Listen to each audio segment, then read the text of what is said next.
FA Vars final day, and we're off to Wembley for the second successive season. It's becoming a bit of a home away from home for us.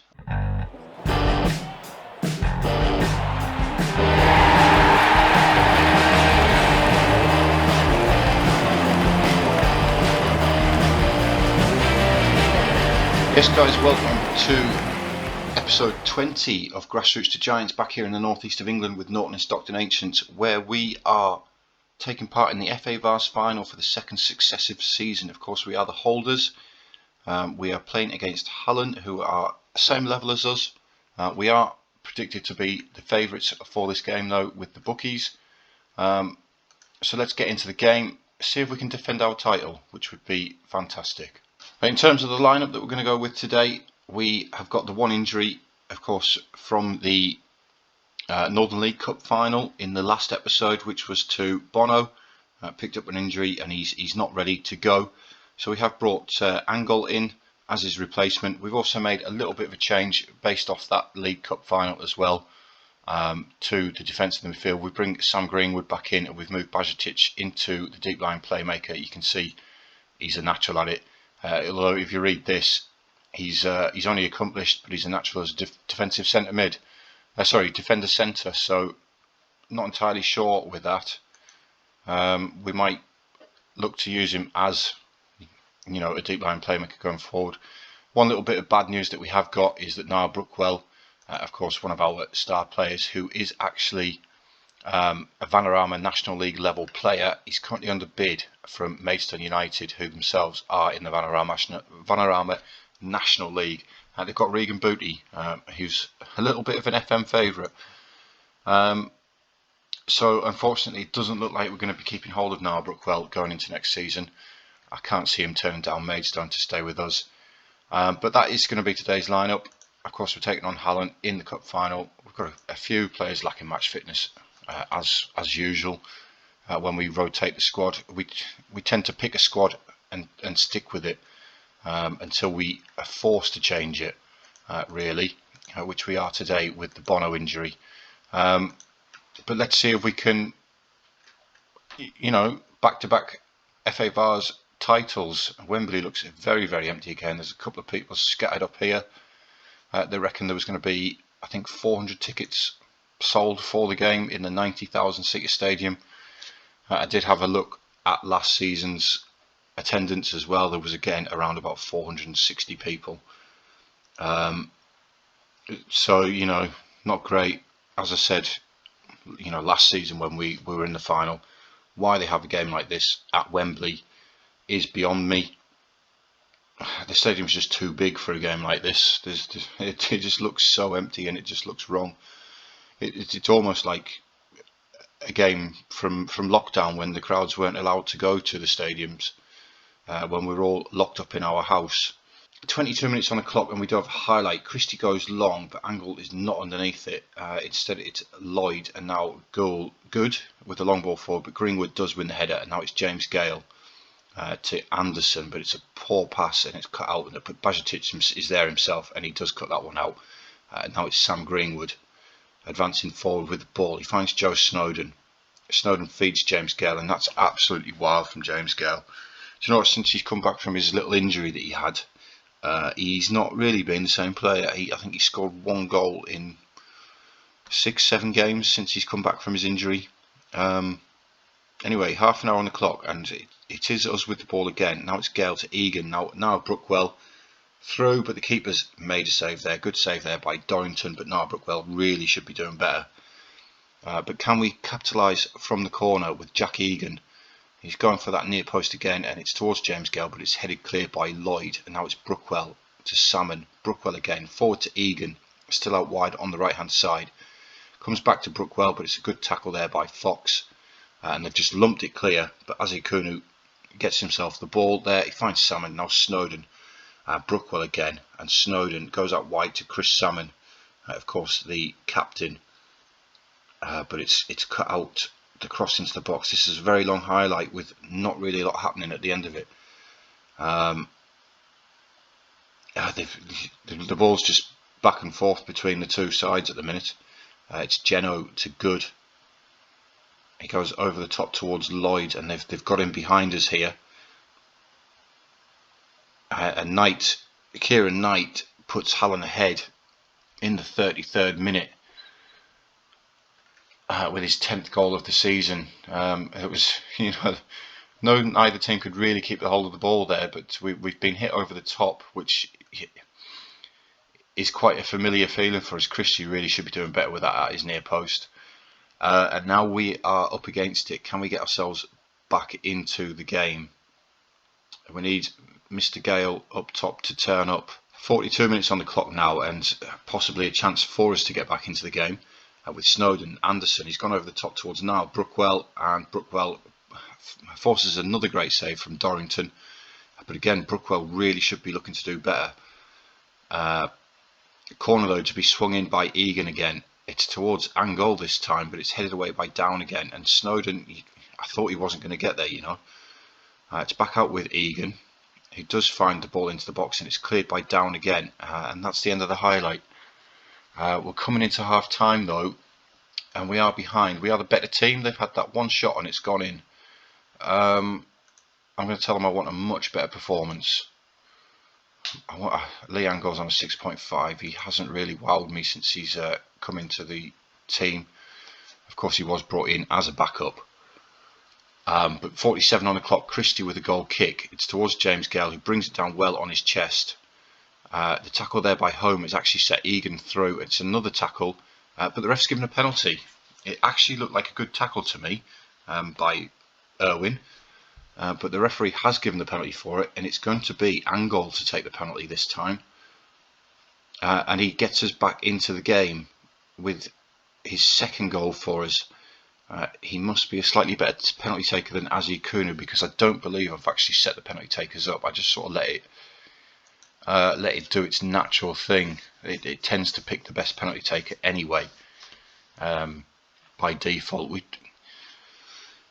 We have brought 264 fans down to London for the game though. We do actually outnumber the Hallen fans, believe it or not, and they are from Essex, which is much closer to London than the North East is. Is there going to be a winning goal in this cup final though? We are still the better team. James Gale's having a poor game. Do you know what? We're going to give them a little bit of encouragement. Chris Salmon's having a poor game at right back. Do we sacrifice Salmon? It's James Burford there commits the foul.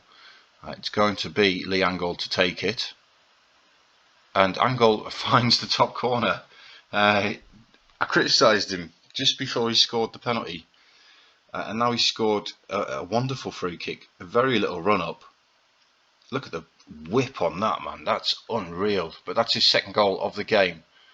And we are now in front. We are going to make that change though. Chris Salmon is not having the best of games. It's going to have to be Lewis Coyne, I think. He's the only right back I've actually got on the bench. Anybody else not really performing? Joe Anderson's not, but I don't have a replacement for him. James Gale's up to a 6.9 now. He was a 6.5 just 2 minutes ago. But much better performance in the second half by the boys. As it stands, we are going to be retaining our title. But saying that, we do have another highlight with Christie with the free kick, looking for James Gale, who does win his header. It's Angol to Snowden, now to Noah Brookwell. Can he score one of these? He can't. Do you know what, mate? Maidstone can have you. Maidstone can have you if that's the type of finishing that you're producing, mate. 5 minutes of injury time. 5 minutes for us to hold on. It does look like we are going to hold on unless there's some very late drama here. But there isn't. That is the full-time whistle. And for the third time this season, we've got a trophy presentation. I believe it's only the second one that you have actually seen though. Of course, we won the league off camera. But back-to-back games, and it's back-to-back trophy lifts. Fantastic. One back-to-back FA Vase trophies, which is awesome. They deserve to celebrate that. They do. You're right. Angle shines after I criticised him. Maybe he heard me from the touchline.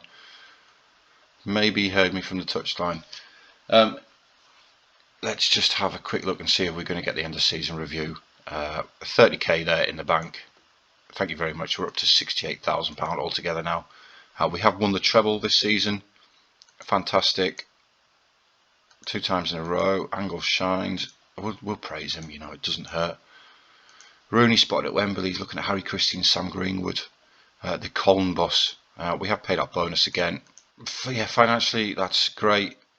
2 FA Vases we're going to need a big trophy cabinet by the time that we're finished. Of course, founded in 1959, didn't have a single trophy. We've now got 5.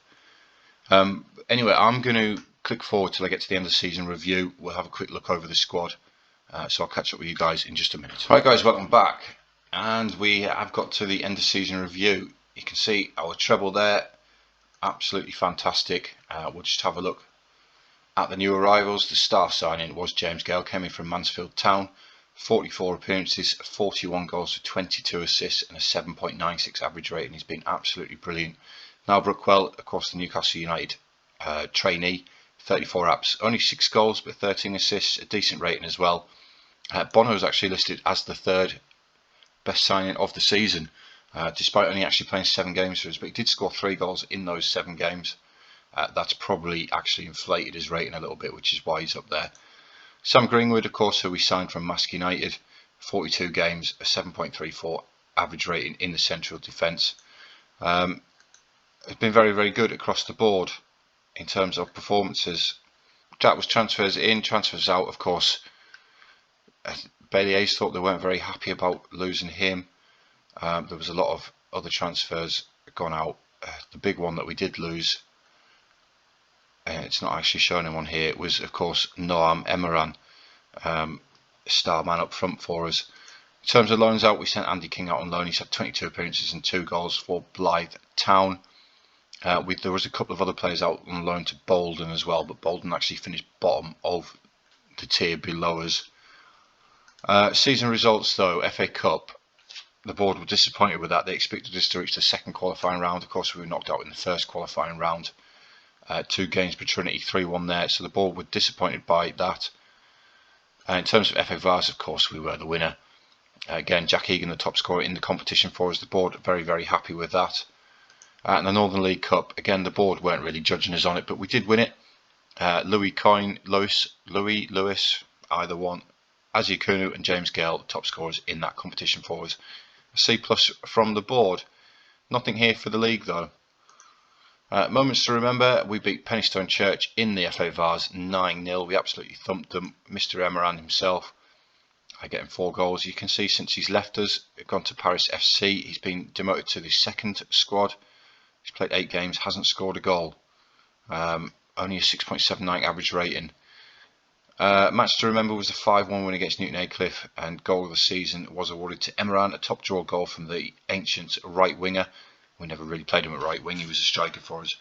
Hits a daisy cut from 28 yards out. Financially, we're in a comfortable position for a team so low down the leagues. No new sponsorships though. Sponsorships stay the same. No broadcast revenue this far down. Corporate and hospitality has grown massively. Prize money again, similar to last season, but match days are up, and we've got £543 in merchandise sales. In terms of the best lineup for the season, Christian goal, Salmon, Azzy Greenwood and Aisthorpe. I would probably agree there with that. I don't know why Aisthorpe hasn't got a rating though. He hasn't actually got a club since he left us. He wasn't happy about lack of first team football. Now he's just not playing for anybody.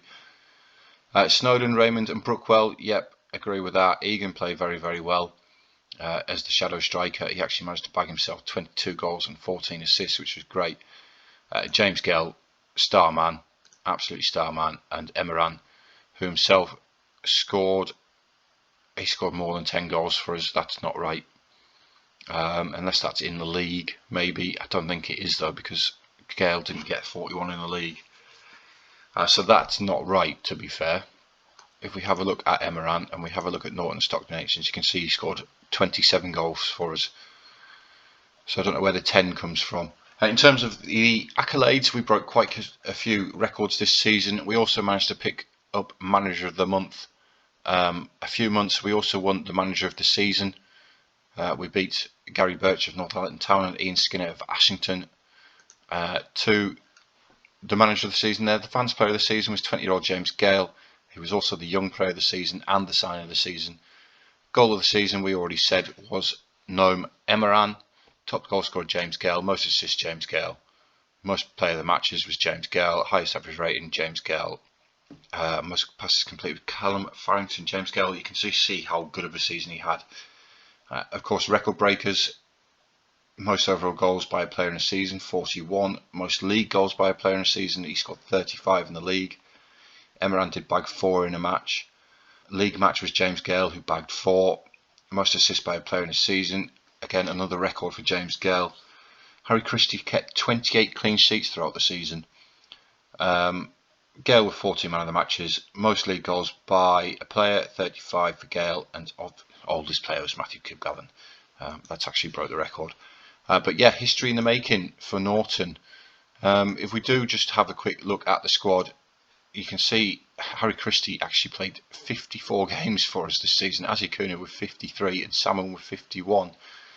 So we have had quite a long season, to be fair. In terms of goals, we already know Mr. Gale, 41. Jack Egan did very, very well from that shadow striker position. After we lost Warrington, he came in and did a fantastic job. Azzy Kuna from centre half, actually the third highest goal scorer at the club. And then it's sort of spread out among the rest of the team. In terms of assists, Gale with 22. Salmon actually got himself 17, which is great. Egan with 14, Brookwell with 13, and Raymond with 11. So, you know, the midfield trio, they're working very, very well. Of course, right wing back been fantastic for us. If we have a look compared to the left wing back, who for the second half of the season, if I can find him, has been Joe Anderson. He's only actually managed to pick up 3 assists in 17 games. In terms of how the league finished, you can see here Northallerton Town beat North Shields in the playoff final, so Northallerton are being promoted.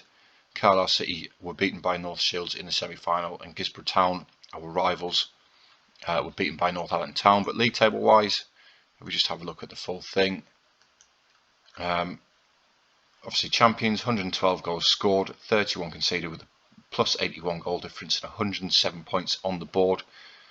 We beat Northallerton into second place by 32 points, which was fantastic. Gisborough just squeaked in ahead of Ashington there. I think it was on either these 2 games here. They just squeaked ahead of them.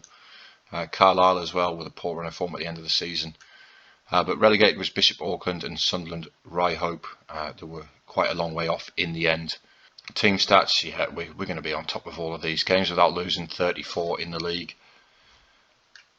Games without conceding is only 1. Of course, defensively we're still not the best. In terms of average attendances, we're only down in 12th with 193. I expect that will, of course, pick up next season. We should be getting more than 193. But we were just, the best going forward. We were absolutely the best team going forward. Crosses completed, 150 more than anybody else. Goals from corners, again, we were top of that one. Chances created, shots on target, all top. Shots per game, sorry. In terms of conceded, we actually finished second, which, is an improvement. Northallerton actually played 2 more games than us and still conceded less than us. Of course, that's with the playoff as well. Conceded from direct free kicks, we didn't concede any, the only team in the division to do so. Same with indirect free kicks.